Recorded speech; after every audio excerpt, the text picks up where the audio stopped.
The sound of a broom scraping across the concrete floor of Hangar 4 was one of those noises everyone on the base recognized. It was steady, rhythmic, almost invisible, the kind of sound that blended into the background the same way the man pushing it did. Marcus Hale moved slowly across the vast open space, shoulders slightly hunched, cap pulled low over his eyes. His uniform wasn't torn or stained, just old, older than the ones worn by the men who strutted past him with loud confidence in polished boots. He kept his head down, sweeping near the landing gear of a grounded aircraft as if his entire world existed in the narrow strip of floor in front of him. Most days, no one noticed him. But today, they did. A sudden burst of laughter echoed across the hangar, sharp enough to cut through the metallic hum of machinery. Marcus didn't look up. Laughing wasn't new. Laughing wasn't uncommon. It was a sound he'd grown used to long before he ever stepped foot on Lanchester Field. But today, the laughter didn't pass by him like a passing shadow. It came for him. 3 young airmen walked toward him in a loose formation, boots clacking confidently on the floor. One carried a clipboard he wasn't reading. Another tossed a rag over his shoulder like a trophy. The third, the loudest, the one always at the center of the noise, slowed as he approached Marcus, smirk curling under his breath. "Look," the loud one said, loud enough for the whole hangar to hear, "the hangar mascot is back at it." More laughter. Marcus kept sweeping. He didn't respond, didn't flinch, didn't even pause long enough to acknowledge the insult. He simply ran the broom in one long stroke, collecting dust and metal shavings in a small pile at his feet. The airmen stopped in front of him. "You missed a spot," one of them said, kicking the pile deliberately, scattering the dust back across the floor. The others laughed harder. Marcus inhaled quietly through his nose. Not in anger. In restraint. He knelt to gather the dust again, hands brushing the concrete. He worked methodically, the way he did everything, calm, deliberate, painfully careful, as if every task mattered more than the disrespect surrounding it. Across the hangar, a few mechanics paused what they were doing to watch. Not to intervene. Not to help. Just to watch. Humiliation on a base travels like smoke, lingering, spreading, staining everything in its path, but no one steps through it unless forced. The loud airman, Daniels, crouched beside Marcus with a grin that didn't reach his eyes. "Tell me something," Daniels said. "Do you ever get tired of sweeping floors? Or is that the highlight of your day?" Marcus didn't answer. He kept gathering the scattered debris into his hand, letting it fall back into the dustpan he held between his knees. The silence only encouraged Daniels. "Come on," he pressed. "Say something. Or is silence all you're good at?" Marcus lifted the dustpan without looking at him. The broom made a soft thump against the floor as he stood. Daniels stepped in his way. "Where you headed, old man?" Marcus looked past him, not through him. His voice, when it came, was steady and quiet. "Work to do." Daniels laughed. "You hear that? Work to do." He turned to the others, shaking his head as if Marcus had told the most ridiculous joke he'd ever heard. "Yeah, because sweeping is life or death around here." One of the other airmen nudged a metal bucket with his boot, tipping it over. Nuts and screws spilled across the floor in a clattering, rolling cascade that bounced off every wall. A few soldiers nearby winced at the noise. Daniels smiled wider. "That should keep you busy." Marcus stared at the scattered pieces for a long moment. He didn't sigh. He didn't shake his head. He simply walked toward the mess and knelt again, beginning to collect the metal pieces one by one with slow, steady hands. Behind him, the young men began drifting away, pleased with themselves, talking loudly about weekend plans and training exercises, anything but the man they left crouched on the concrete floor. But not everyone walked away. Near the hangar door, a young assistant tech named Porter stood frozen, one hand gripping a clipboard to his chest. Porter wasn't bold, wasn't outspoken, but he watched Marcus with a strange tightness in his chest, a discomfort he couldn't name yet, but one that made it impossible to look away. Something about the calmness of Marcus's movements struck him. Something about the way he didn't react, didn't defend himself, didn't even look wounded. It wasn't weakness. It was something else. Something Porter couldn't yet understand. Behind him, two older officers entered the hangar, talking in low voices. They paused only briefly when they saw Marcus kneeling on the floor surrounded by scattered screws and bolts. Their eyes narrowed faintly, not in pity, but in annoyance. A problem, they thought. An inconvenience. A man whose presence disrupted the neatness of their command. Marcus felt their eyes. He kept his own on the floor. He heard one officer mutter something under his breath, something about dead weight, something about why is he still here, something about this is what we get for hand-me-down staff. The words slid into Marcus's ears without resistance. They didn't hurt. They didn't surprise him. He had long ago learned that hurt requires expectation, and he expected nothing from men like them. He continued collecting the screws. A shadow fell across the floor in front of him, and he lifted his eyes just enough to see Porter kneeling beside him. "I'll help," Porter said quietly. Marcus blinked, a small, quick motion, not of gratitude, but of caution. He didn't want the young man to suffer because of him. But Porter was already gathering pieces, hands moving faster than Marcus's, breath slightly shaky, as if even kneeling beside him felt rebellious. The silence between them was soft. Human. Something Marcus hadn't felt in years. When they finished, Porter stood and handed Marcus the bucket. "You don't deserve that," he said softly. Marcus accepted the bucket, tightening his grip around the handle. His voice, when it came, was almost a whisper. "No one ever does." Porter swallowed. He wanted to ask something. Wanted to say something. Wanted to understand the heaviness behind Marcus's eyes. But before he could, a loud voice called from across the hangar, and Porter stepped back with a jolt, returning to his duties. Marcus stood alone again. Bucket in hand. Broom at his side. The humiliation had passed. But the air around him felt different, charged with something deeper, something old, something waiting. Something stirring. Marcus felt it. But he wasn't ready to look at it yet. Not today. Marcus Hale lived in a small room at the far edge of the base, tucked behind an equipment warehouse that most soldiers didn't even know had living quarters attached to it. The building wasn't meant for housing. It was originally designed for spare parts, storage, and overflow equipment from decades past. But somewhere along the line, someone had cleared out a narrow space and installed a bed, a lamp, and a heater that groaned louder than the wind on winter nights. It wasn't much. But for Marcus, it was enough. He entered the room carefully, setting the broom and bucket beside the door like a man returning tools to a shrine. The single window beside the bed let in a thin band of afternoon light, illuminating dust particles drifting slowly in the air like forgotten memories. The sheets were clean, folded with almost military precision. The floor was swept. The desk was bare except for a single, worn notebook whose pages no one had touched but him. He sat on the edge of the bed and removed his cap, running a tired hand over his hair. Silence filled the room, not hostile, not lonely, just familiar. The kind of silence a man grows into over years of learning how to disappear. He leaned forward, elbows resting on his knees, and exhaled deeply. He didn't let himself think about the laughter from earlier. He didn't let himself replay the spilled screws or the comments or the looks that trailed behind him like cold shadows. Those moments had happened before. They would happen again.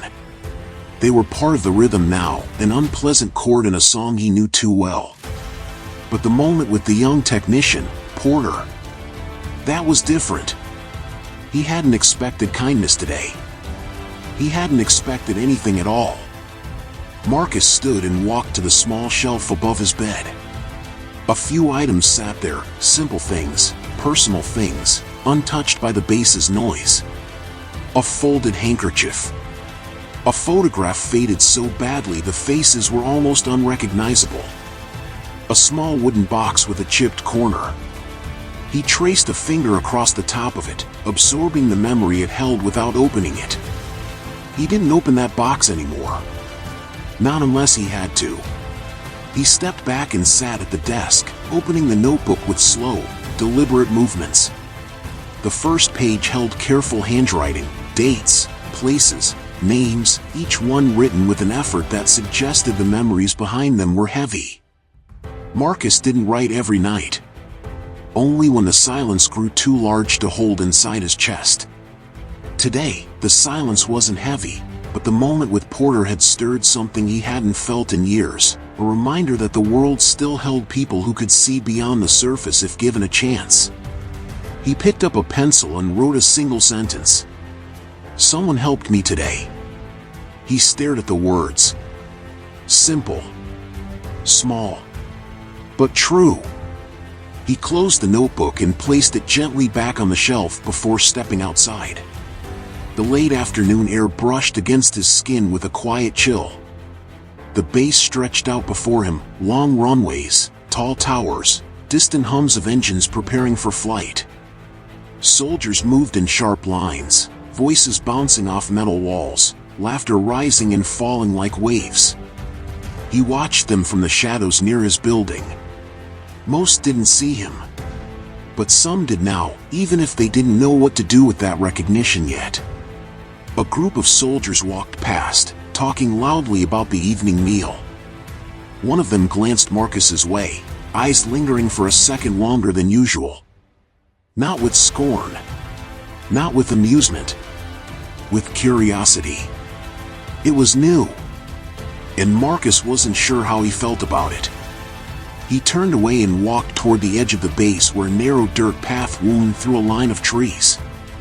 It led to an old maintenance shed abandoned years ago when newer buildings took its place.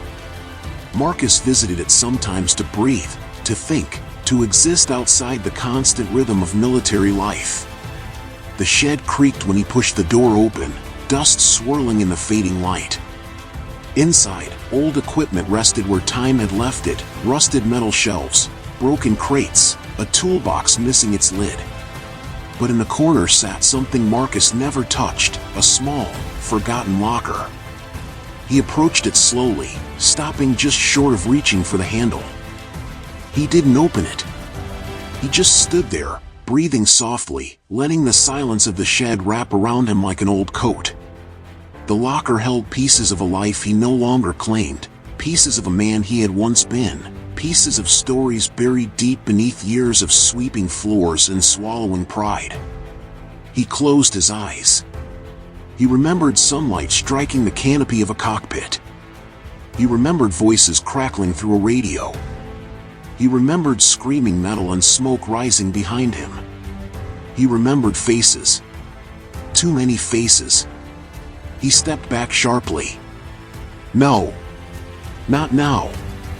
He pushed the memories down, sealing them behind the quiet walls he had built long ago. The locker remained closed. The past stayed where it belonged, for now. Marcus left the shed and returned to the base as night settled slowly over the horizon. Lights flickered on one by one, illuminating the runways like veins of gold. The hum of engines softened into a distant lullaby. Soldiers moved inside their barracks, their voices fading behind thick walls. Marcus reached his room again, the quiet pressing gently around him like a blanket. He removed his boots, placed them neatly side by side, and lay down on his bed, staring up at the ceiling where the faint flicker of the overhead lamp painted soft shadows. He wasn't lonely. He wasn't broken. He was simply unseen. And for most of his life, that had been enough.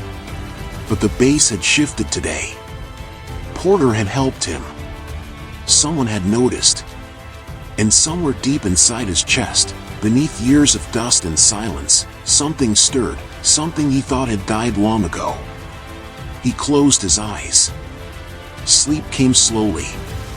And the storm that would soon change everything gathered quietly at the edge of tomorrow.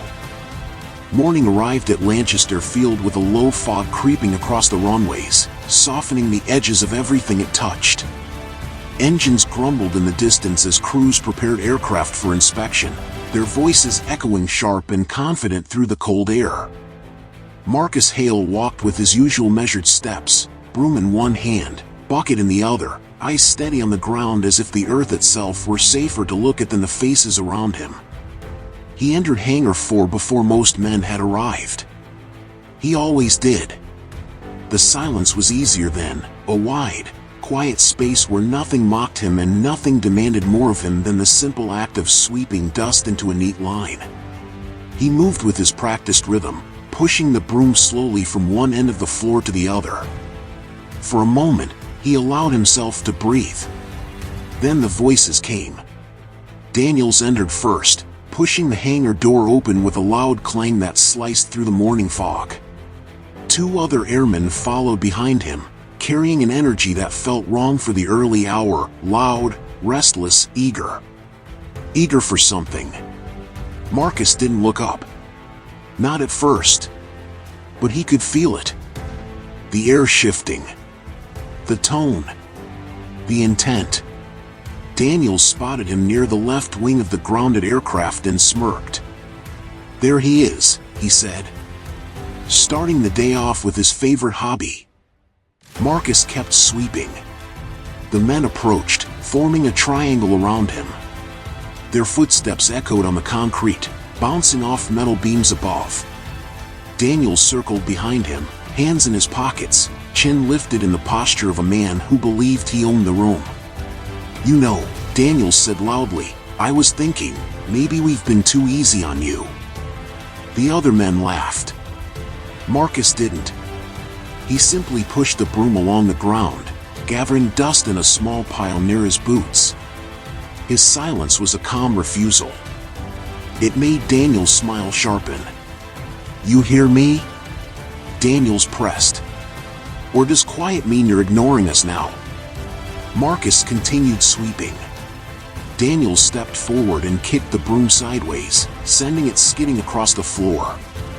The wood handle clattered loudly before spinning to a stop several feet away. Marcus stopped moving. He didn't raise his head.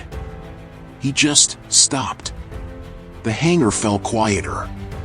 One of the younger airmen shifted uneasily.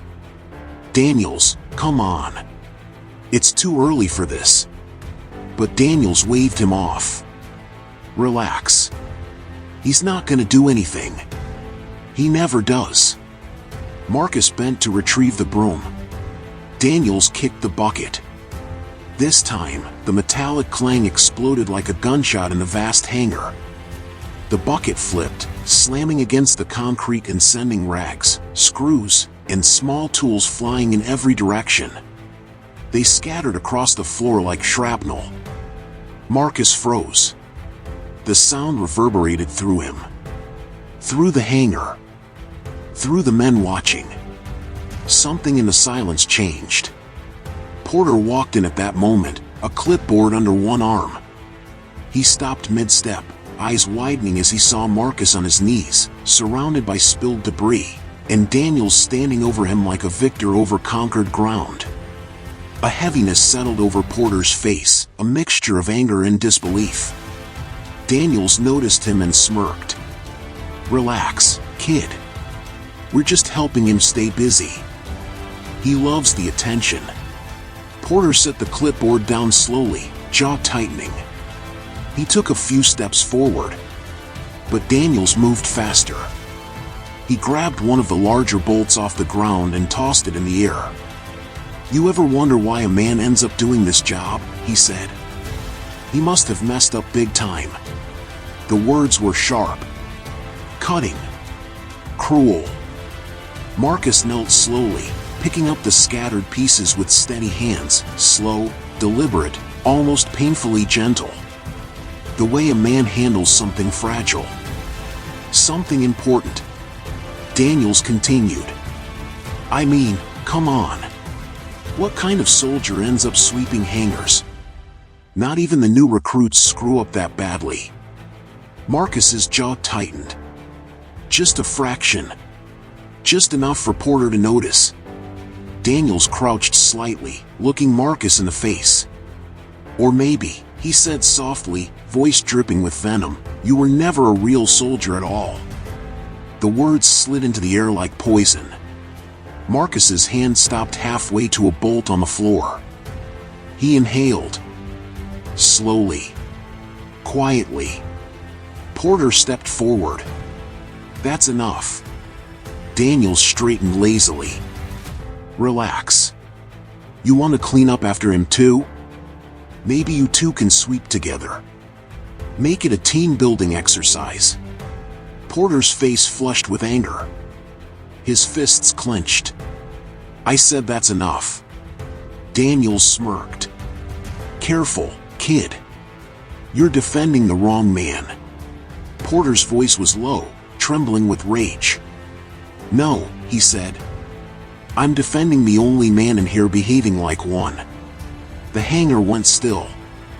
Daniels' smirk dropped. He moved as if to shove Porter, but stopped when another figure entered the hangar, a senior officer, Captain Rourke, clipboard tucked under his arm and coffee in hand. What's going on here? Rourke snapped.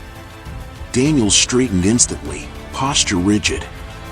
Sir, we were assisting Hale with his. Enough. Rourke's eyes swept the scene, the scattered tools, Marcus kneeling, Porter standing rigid beside him. Rourke didn't ask questions. Didn't need to. He'd seen enough bases in his lifetime to know exactly what cruelty looked like. His eyes narrowed on Daniels. My office. Now. Daniels swallowed hard, jaw tightening as he followed the officer out of the hangar. The other two airmen slumped behind them, avoiding eye contact with everyone. Marcus remained kneeling. The silence that followed wasn't mocking this time. It was something else. Something heavier. Something that clung to the edges of the room. Shame. Porter knelt beside him without a word. Both men gathered the spilled pieces quietly. But Porter noticed something Marcus didn't realize he had exposed. When Marcus reached to pick up a long metal bolt, the sleeve of his uniform slipped back slightly, just enough for Porter to see a faint scar running along Marcus's wrist. Not a small scar. Not an accident. A burn.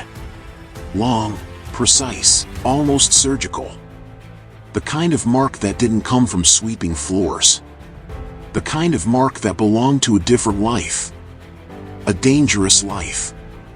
Porter looked at him with new eyes, breath catching in his throat.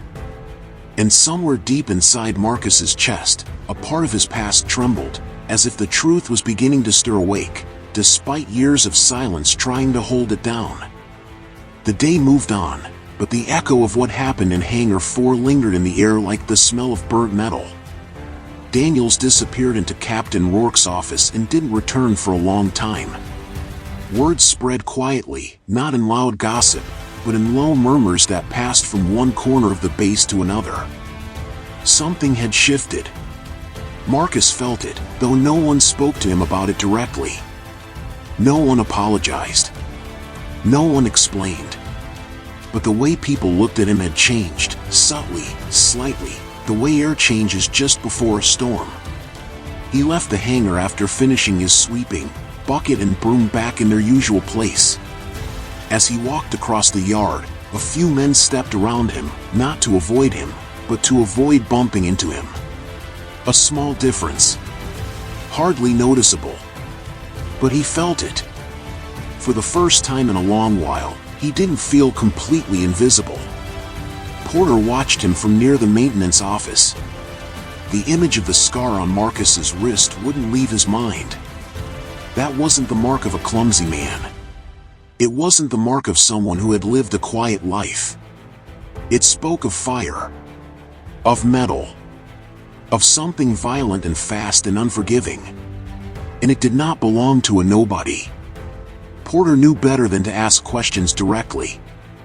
Men who carry those kinds of scars rarely answer them. Still, the curiosity burned in his chest, mingling with the guilt and anger from earlier. He needed to understand. During the lunch break, while the others crowded into the mess hall, Porter slipped into the administration building. He walked quickly but not suspiciously, nodding faintly at anyone who glanced his way. He headed down a side hallway, past old cork boards and peeling paint, until he reached a heavy door marked records. The records room was colder than the rest of the building, the smell of paper and dust thick in the air. Metal cabinets lined the walls, filled with files that held stories no one bothered to read anymore. Porter closed the door quietly behind him and exhaled, listening to the silence. He didn't know exactly what he was looking for. He only knew who. He moved to a section labeled Personnel, Active/Limited Access. Most of the folders were digital now, but older profiles still had physical records. He skimmed along the tabs until he found it. Hale, M. His fingers trembled slightly as he pulled the thin file from the drawer. It felt too light, too empty for a man who had lived enough years to have a face like that. He opened it on the nearby table, eyes scanning quickly. Name. Rank. Current position, facilities and hangar maintenance. Previous postings, redacted. Training records, minimal detail. Commendations, none listed. Disciplinary actions, none recorded. That alone was strange. Men who cause trouble leave a trail. Men who do nothing leave a different one. But Marcus Hale had gaps. Whole years with no explanation at all.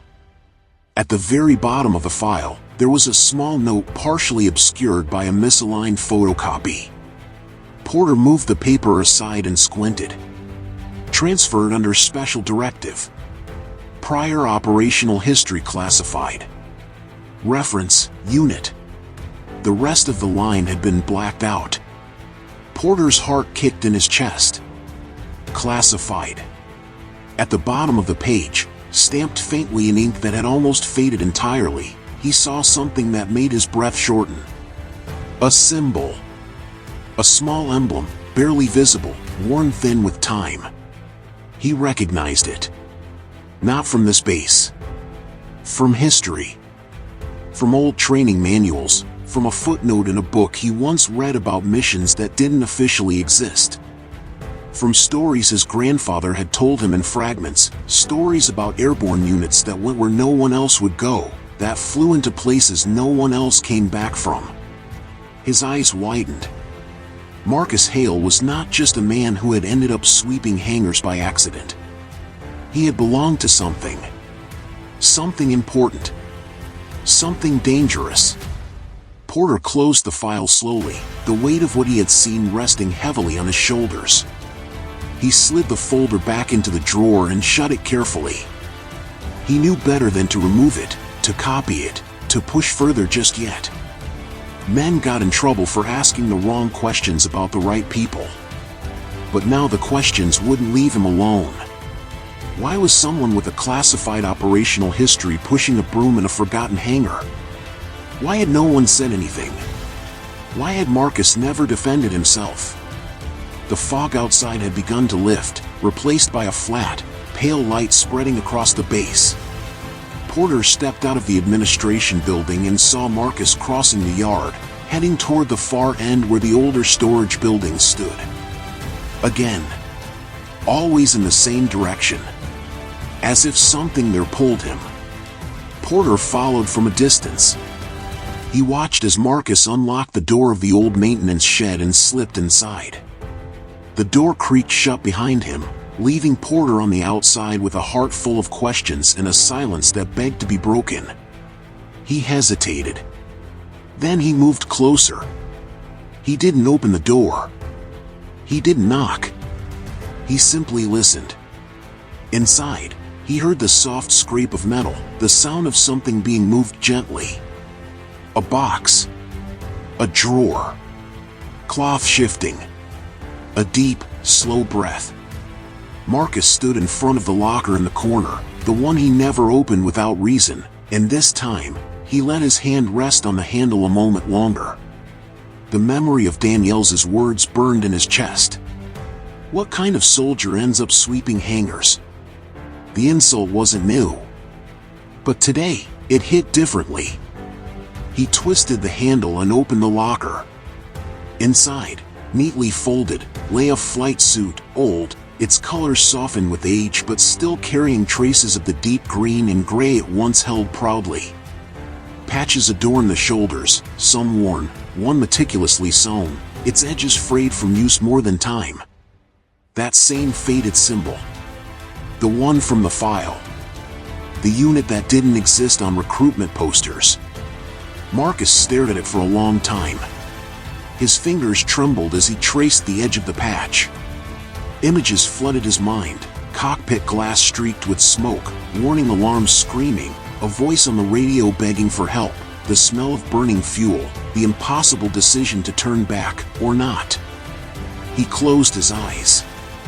He heard again the sound of bolts hitting the hangar floor that morning, and for a moment, the two worlds overlapped, the man who swept floors on his knees and the man who once flew through fire. He exhaled slowly and closed the locker. He didn't want this. Didn't want the weight of it back in his hands. But now the past was awake. And it would not go quietly. Outside, Porter stepped back from the door, pulse racing. He hadn't seen inside. But he didn't need to. He had seen enough in the records. Enough in Marcus's eyes. Enough to know that whatever was locked away in that shed and in that man's heart was bigger than all of them. And before long, the base would have no choice but to face it. The next morning arrived with no warning and no softness. The sky was a sheet of dull steel, the wind sharp, the mood across the base tense and strangely quiet. Even the engines warming on the far runway sounded muted, as if the entire place sensed something was coming. Marcus Hale walked toward Hangar 4 with the same slow, steady gait he carried every morning. His bucket swung gently at his side. His shoulders remained slightly bowed. Nothing about him suggested he expected anything unusual. But trouble had already been waiting for him. Inside the hangar, Captain Rourke stood stiffly beside a metal workstation, arms crossed, jaw clenched. Daniels was there too, standing in a false parade rest, trying to look composed but clearly shaken. Two other airmen stood behind him, avoiding eye contact with anyone. And on the floor, near one of the aircraft, lay the problem. A toolbox. A very specific toolbox. The kind used only by certified maintenance crews, not by Marcus. But its contents were scattered across the bay in a chaotic explosion: wrenches, calipers, torque meters, wires, and a dozen delicate components that should never have touched the ground. A disaster. A mess no one could mistake. Marcus stepped into the hangar and stopped instantly. Rourke turned. "Hale," he snapped, "get over here." Marcus approached quietly, expression unreadable, eyes shifting from the spilled tools to the officer's rigid stance. The hangar seemed to hold its breath. "Would you care to explain this?" Rourke demanded, gesturing sharply at the chaos. Marcus stared at the scattered tools for several seconds. "I didn't do this." His voice was calm. Honest. Straightforward. But it was the wrong answer. Rourke exhaled through his nose. "Funny, because several men saw you here early this morning." Daniel swallowed hard, eyes still locked forward. Marcus shook his head once. "I wasn't here." "You expect me to believe that?" Rourke barked. "Tools don't explode across a hangar on their own." Marcus looked again at the mess. There was something tactical about it, deliberate. This wasn't an accident. Someone had emptied the toolbox with force. Someone wanted it to look like a disaster. Someone wanted a scapegoat. Rourke continued, voice rising.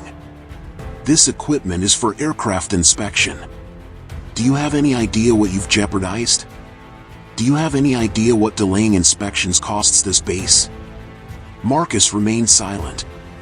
His expression didn't change. But something deep in his chest tightened, a familiar sensation, the quiet compression of injustice pressing against years of restraint. Rourke stepped closer. We have statements, he said sharply. We have witnesses. Marcus turned his head, eyes landing briefly on Daniels. The young man flinched. Just slightly. Just enough for Marcus to understand. Someone had set him up. Someone desperate enough to distract from yesterday's humiliation. Someone who knew that Marcus would not fight back. Porter entered at that moment, carrying a stack of forms. He froze instantly when he saw the scene, Marcus standing before the officer, the scattered tools, Daniels trembling just beneath the surface. Rourke didn't notice Porter. But Marcus did. Their eyes met for half a second. And Porter read it immediately. He didn't do this. Rourke resumed. Hale, this is the second disruption involving you this week. First the incident with the bolt drop, and now this. That wasn't him, Porter blurted out before he could stop himself. Every head in the hangar turned. Rourke stared at him like he'd spoken a foreign language. Excuse me? Porter's face reddened, but he didn't back down. The bolt incident, that wasn't his fault. Daniels. Stop talking, Airman, Rourke snapped. Porter shut his mouth, chest rising and falling with frustration. Rourke gestured sharply to Marcus. Hale, you are relieved of all duties until further notice. You will accompany me to the office for formal review and potential disciplinary action. Daniels exhaled with relief, too visibly. Rourke turned to him. Airman Daniels, unless you wish to join him, wipe that look off your face. Daniels stiffened. Marcus remained still as stone. Come with me, Rourke ordered. Marcus didn't resist. He didn't protest. He didn't flinch. He simply set down his bucket and followed the officer toward the hangar doors. But before stepping out, he paused, not turning back, not looking at anyone, simply taking one breath, deep and steady. And Porter saw something shift in his shoulders. A crack. A fracture. The first sign that the years spent burying who he was, what he'd done, and what he'd survived, were buckling under the weight of renewed humiliation. As Marcus stepped outside, a sudden noise echoed across the yard, distant but sharp. A warning alarm. A malfunction ping. A technician shouting for someone to cut power to an aircraft panel. Porter's eyes widened. The spilled tools hadn't been just a setup. They'd been meant to delay something.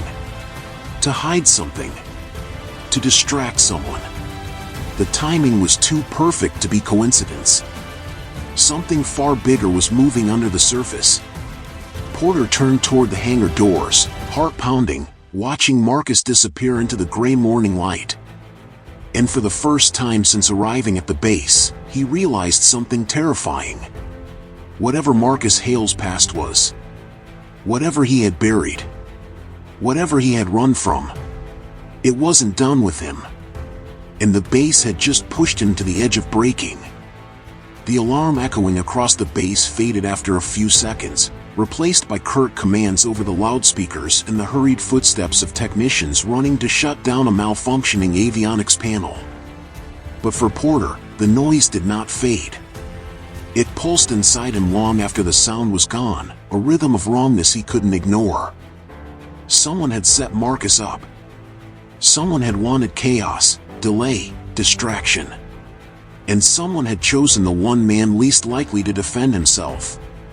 Porter stared at the hangar doors Marcus had just walked through, the gray morning swallowing him whole, and something in Porter's chest tightened, Not anger, not pity, something deeper.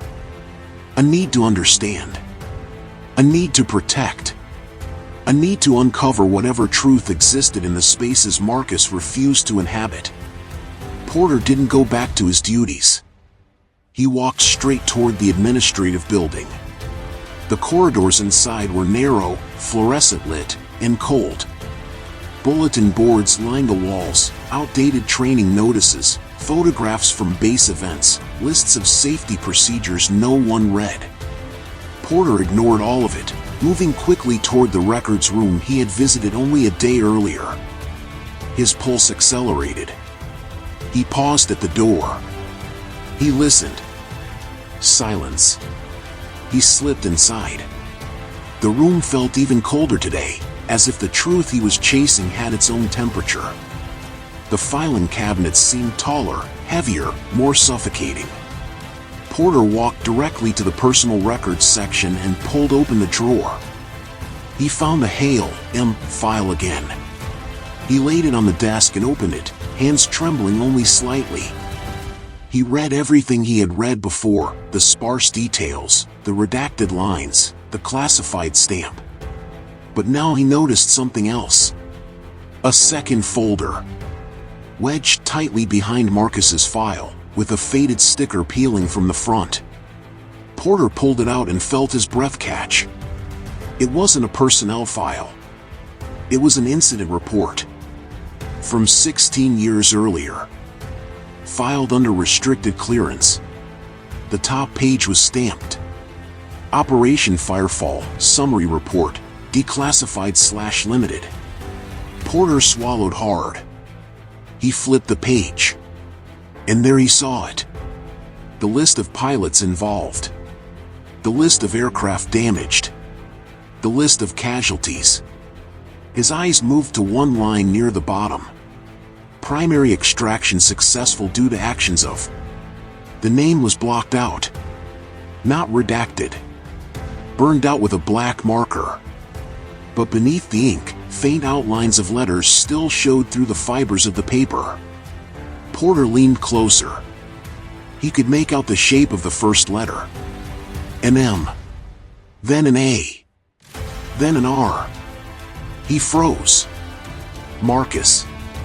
He felt the truth hit him like a blow. Marcus Hale had been part of a classified extraction operation, one that saved lives. Dozens of lives. One so intense, so catastrophic, that the military had tried to bury parts of the record. He kept reading. The summary described a downed team trapped behind collapsing infrastructure, enemy fire closing in, and only one pilot disobeying retreat orders to retrieve survivors. Only one. The pilot had flown in under impossible conditions. Landed under fire. Retrieved the wounded. Taken off with half a wing burning. And kept going. The report didn't say what happened afterward. But Porter didn't need details. He saw the scar. He saw the silence. He saw the way Marcus moved, not broken, but careful. The way a man moves after surviving something no one else did.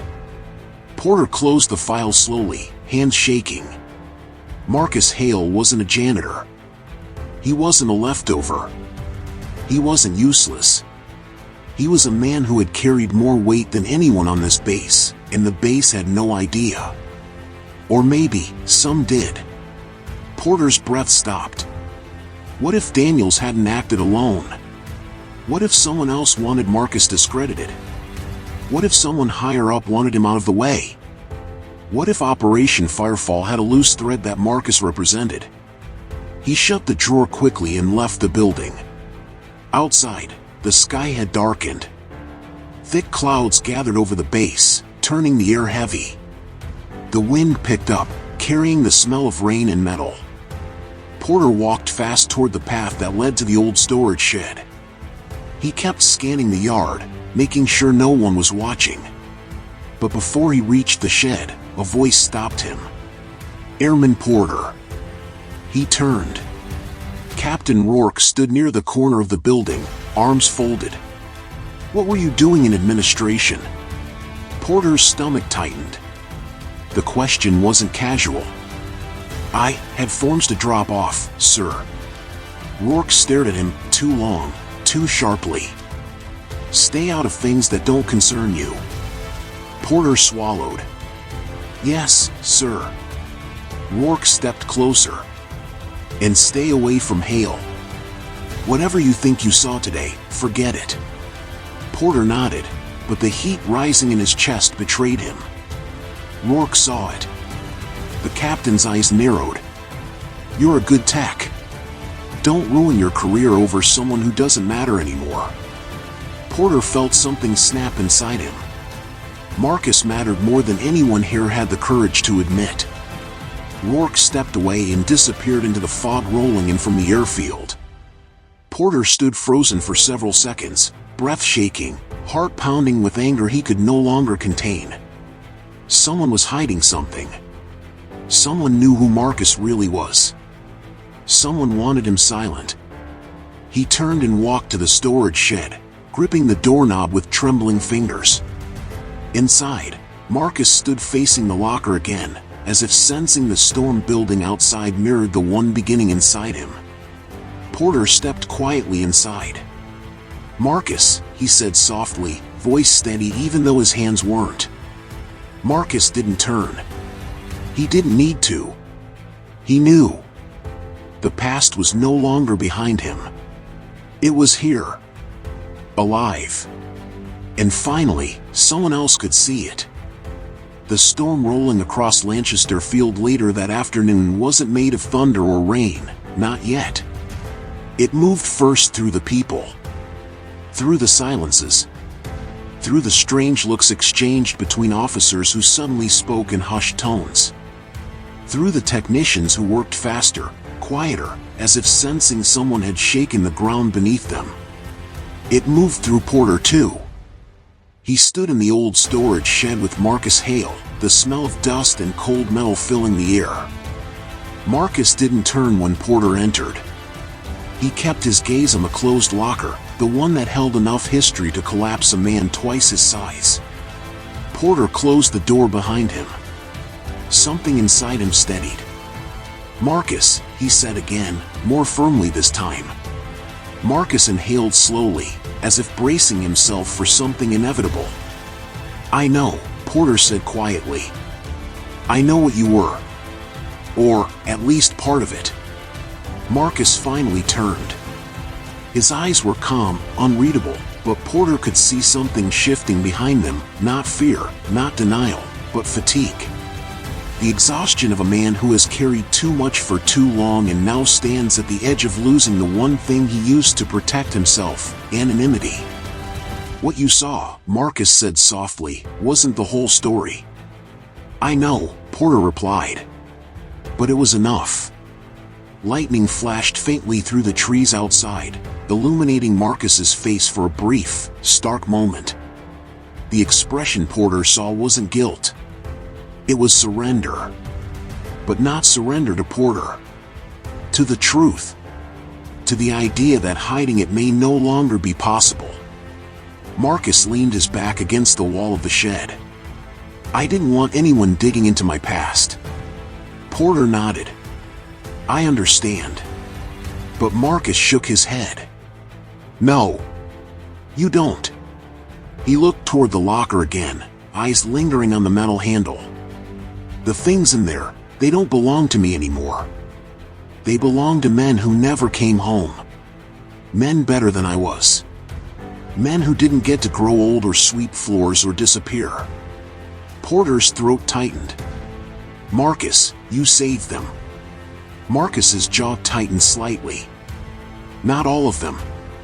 Thunder rumbled faintly in the distance. Silence settled between them, heavier than the storm building above. Then Porter spoke again, voice trembling but resolute. You were part of Operation Firefall. Marcus went still. Completely still. His hands, his breath, even the way he blinked, everything paused as if the air had frozen around him. For a moment, Porter feared he'd gone too far. How do you know that name? Marcus asked slowly, voice steady but edged with something Porter couldn't name. Grief, fear, maybe both. Porter swallowed. The file. The incident report. The names. The redacted line with your letter shapes still visible. And the emblem. Marcus closed his eyes. The emblem, he murmured, as if the word itself were a wound reopening. He exhaled slowly, the kind of breath a man takes before reopening a door he swore he'd never open again. Operation Firefall wasn't supposed to be remembered, Marcus said. Not by anyone. Not even by the ones who survived it. Porter stepped closer. Then why would someone try to bury you now? Why destroy the toolbox? Why blame you? Why keep you silent? Marcus looked at him, really looked at him, and Porter saw something he hadn't expected. Not fear. Sadness. A lie, Marcus said softly, requires silence from the ones who know the truth. And I know a truth someone here doesn't want resurrected. The storm wind picked up suddenly, rattling the shed walls, sending dust swirling around them. Porter felt the ground shift beneath the story he thought he was discovering. You think someone on the base is connected to Firefall? Marcus didn't answer directly. He didn't need to. His silence was the answer. For 16 years, Marcus had lived quietly, invisible, tucked into corners where no one asked questions. And that invisibility, that silence, had served someone very well. Someone who didn't want a decorated, forgotten hero remembering the past. Someone who needed him erased. Porter felt the weight of that realization press against his chest. Marcus, he whispered, you can't keep carrying this alone. Marcus's gaze softened, not out of hope, but out of a deeply rooted instinct to protect. That's exactly why I kept silent, he said. To keep others from being dragged into something they don't understand. But you're not alone anymore, Porter said quietly. Marcus closed his eyes again, jaw tightening. A memory crossed his mind, a wrecked aircraft, a fire tearing through the fuselage, men screaming in the back, radios cutting out one by one. He remembered the cold clarity that had kept him alive, the decisions he made that still echoed in nightmares. He remembered the officer who had ordered him not to go back. He remembered disobeying. He remembered the faces of the wounded he carried out. He remembered the face of the man he couldn't save. He remembered the lie they told afterward, the official report that twisted the truth. He remembered the one name tied to that lie. A name he had seen earlier that morning, barking orders across the base. Captain Rourke. His breath tightened. The shed felt smaller. Porter watched Marcus's posture change, a slow stiffening, a quiet awakening. You know something, Porter whispered. Marcus didn't deny it. Outside, the storm clouds thickened. The wind pushed harder against the trees. The air tasted like metal and change. Marcus stepped away from the locker and walked toward the door. Porter, he said quietly, whatever comes next, you need to be careful. Porter nodded. But Marcus shook his head. More careful than that. The younger man swallowed hard. Because now, for the first time, he understood. Marcus wasn't just hiding a past. He was hiding the truth about someone who still walked this base. Someone who had something to lose. And someone who had just pushed Marcus Hale far enough toward the edge that the past, the truth, was no longer staying buried.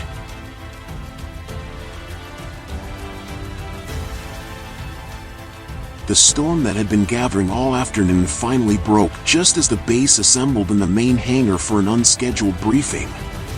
No one knew why they'd been called together. No one understood the urgency behind the order. But everyone felt it, the tension in the air, a tightness in the chest, the sense that something heavy had been building beneath the surface and was finally pushing its way out. Rain hammered the metal roof above as soldiers filed inside, their footsteps echoing in the cavernous space. Conversations were muted. Faces were tense. Even Daniels, usually loud and carelessly confident, lingered near the back with an uneasiness that betrayed his fear. Porter slipped into the hangar, scanning the room until he found Marcus Hale standing alone near the left wall, half shrouded in shadow. Marcus looked smaller than usual, not because of his posture but because of the distance he kept, the instinctive retreat of a man who'd spent years being overlooked. Captain Rourke stood at the front of the hangar with a clipboard in his hand, flanked by 2 officers and a projector set up on a rolling stand. His jaw was tight. His eyes were sharp. He looked like a man preparing to deliver a message he wished someone else could give. But Porter saw something else behind Rourke's expression, not anger. Fear. The colonel from the first episode is not part of this story, so ignore him. Rourke cleared his throat, and the hangar fell silent. We've had an incident this morning, he began. A serious one. Equipment sabotage. Unauthorized access to maintenance kits. Delays that impacted aircraft readiness. A murmur rippled through the crowd. Rourke raised a hand sharply. We believe one man is responsible. Porter felt his breath stop. And he wasn't alone. Heads turned instinctively toward Marcus. Before Rourke could continue, Porter took a step forward. Sir? Quiet, airman, Rourke snapped. The projector flickered on, illuminating the far wall. Images appeared, the scattered toolbox, the spilled equipment, angles intended to look damning. Marcus didn't move. He kept his eyes on the floor. But Porter could see the tension in his shoulders, not fear, not shame, but exhaustion. He was tired of fighting a war no one else knew he had already survived. Rourke turned back to the crowd. This is not the first time Hale has been involved in disruptions. And now... Stop, Porter said loudly. The word echoed. Every head turned toward him. Rourke's eyes narrowed. Airman Porter, you are 1 second away from disciplinary action. Porter didn't back down. Marcus didn't sabotage anything. Someone set him up. A sharp gasp cut through the hangar. Rourke's voice grew colder. You have no evidence. Yes, I do. Porter stepped forward, shoulders squared. I went through the records. Marcus doesn't belong in this job. His past was classified. His assignments were hidden. In Operation Firefall. The room erupted. Everyone started talking. Whispering. Asking questions. The name meant something, even if most didn't know why. It had weight. It had history. It had danger. Rourke slammed his hand down on the podium. That operation was sealed, he snapped. You had no authorization to access those files. Porter didn't flinch. Then why was Marcus transferred under a special directive? Why were his records altered? Why did you tell me to stay away from him? Rourke's jaw tightened. His knuckles whitened around the clipboard. And then, Marcus stepped forward. The hangar fell silent again. He didn't walk with confidence. He walked with resignation. He moved to the front of the crowd, stopping beside Porter. His head lifted slowly. His eyes met Rourke's. And for the first time in years, Marcus Hale spoke with the voice of the man he used to be. Enough. The single word carried more authority than any rank on the base. It sliced through the tension like a blade. Rourke swallowed hard. Marcus took another step, now facing the entire room. If someone wants to accuse me, he said quietly, they should know who they're accusing. His voice didn't tremble. Not once. Porter felt a chill. Not fear. Reverence. Marcus looked at the projector, at the photos meant to bury him. It wasn't me, he said. Not the toolbox. Not the bolts. Not any of it. He turned toward Rourke. You know it wasn't me. Rourke opened his mouth, but Marcus continued.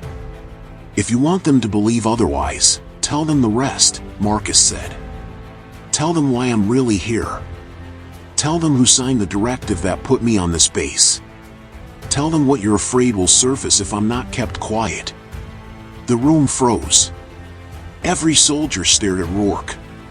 The storm outside rumbled. Rourke's face lost color. Marcus stared at him with the quiet composure of a man who had walked through fire once and learned that fear only has power over the untested. Rourke stepped back. You have no proof. Nothing you say. I was there, Marcus said softly. Those 3 words shook the hangar more than any shout. I was there when the mountain ridge collapsed.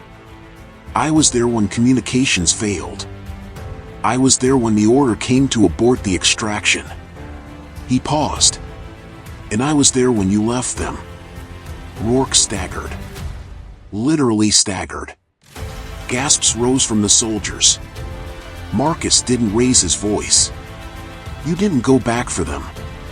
You were supposed to. You were the officer in charge. But you didn't. You saved yourself. Rourke tried to speak, but no words came. Marcus's voice was quiet and devastating. I disobeyed the order you gave. I went back. I pulled 22 men out alive. Some crawling. Some unconscious. Some already dying in my arms. Silence crushed the hangar. Marcus inhaled, not with pride, but with pain. Your report erased them. Erased me. Erased everything. Because acknowledging what happened meant acknowledging what you didn't do. Rourke's clipboard slipped from his hand and clattered on the floor. No one dared pick it up. Marcus looked around the hangar, at the faces staring at him in stunned disbelief. I didn't ask to be remembered, he said. All I asked was to be left in peace. He turned away then. The storm outside cracked with thunder. Inside, no one moved. No one spoke. The truth had burst open, not with glory, not with triumph, but with sorrow heavy enough to echo in every man's chest. Marcus Hale had saved dozens of lives. And the man who humiliated him had once left those same men to die. The rain had intensified, sweeping across the yard in sheets that glistened under the floodlights. Marcus walked slowly, as if each step carried the echo of memory, men screaming in the burning wreckage, engines dying, the terrible silence that follows impossible choices. He had spent years trying to bury that night. But the truth had found him again. He headed toward the old storage shed, the place where his past had been both prison and sanctuary. The door creaked open as he entered, rainwater dripping from his sleeves. He leaned against the locker, letting out a breath that trembled for the first time in years. And then, footsteps behind him. Marcus turned. Porter stood in the doorway, rain soaking through his uniform, hair plastered to his forehead. He looked young. Too young to be carrying the weight Marcus had seen in his eyes earlier. Marcus, Porter said softly. Marcus inhaled. You shouldn't be here. I had to make sure you were okay. Marcus shook his head slowly. After what happened in that hangar, nothing will be okay for a while. Porter stepped inside, closing the door behind him. The storm muffled the world to a dull growl. What Rourke did, Porter began, voice tightening. He should answer for it. Everything he put on you, all those years of silence, humiliation, hiding you in the shadows, he did that to protect himself. Marcus looked away. He was following orders too. That doesn't excuse it. Marcus closed his eyes. Porter swallowed and continued. Marcus, they know now. Everyone. You don't have to hide anymore. Marcus let out a quiet, weary laugh, not mocking, but deeply sad. I didn't hide out of fear, he said. I hid because remembering hurts more than being invisible. Porter's chest tightened. He realized then that this wasn't about clearing a record or reclaiming honor. It was about carrying ghosts that no recognition could ever erase. Footsteps echoed again. Porter turned as Daniels stepped into the doorway, eyes lowered, rain dripping from his shoulders. He didn't dare look Marcus in the face at first. I didn't know, Daniels whispered. Marcus didn't speak. Daniels forced himself forward. What I said to you. What I did. I thought you were just some old guy who couldn't cut it anymore. I thought mocking you didn't matter. Marcus remained silent. Daniels' voice cracked. I'm sorry. A choked pause. I'm so sorry. The words hung in the air, trembling as hard as the man who spoke them. Marcus finally lifted his eyes. His expression was unreadable, but his voice carried no anger. You shouldn't apologize to me, Marcus said. Apologize to the men you become when no one's watching. Daniel swallowed, tears fighting the rain on his face. He nodded once and stepped back.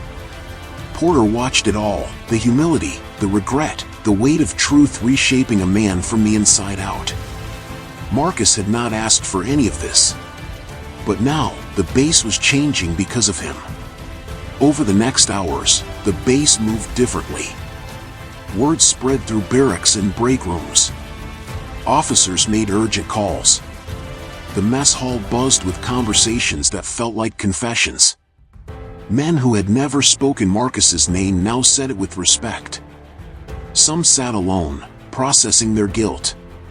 Some discussed Operation Firefall in hushed tones. Some wondered how they had never seen the truth sitting quietly among them.